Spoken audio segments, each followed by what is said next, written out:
Video emak-emak yang meminta Kapolri Jenderal Listio Sigit Prabowo menangkap Gubernur Jawa Barat Deddy Mulyadi viral di media sosial.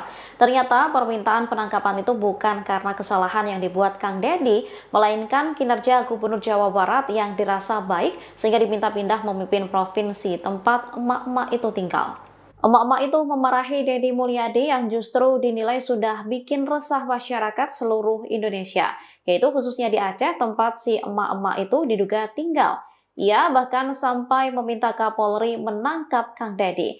Namun di balik permintaan penangkapan itu, emak-emak tersebut sebenarnya memuji sosok Deddy Mulyadi. Gebrakan-gebrakan baru yang dibuatnya dinilai memunculkan kecemburuan sosial.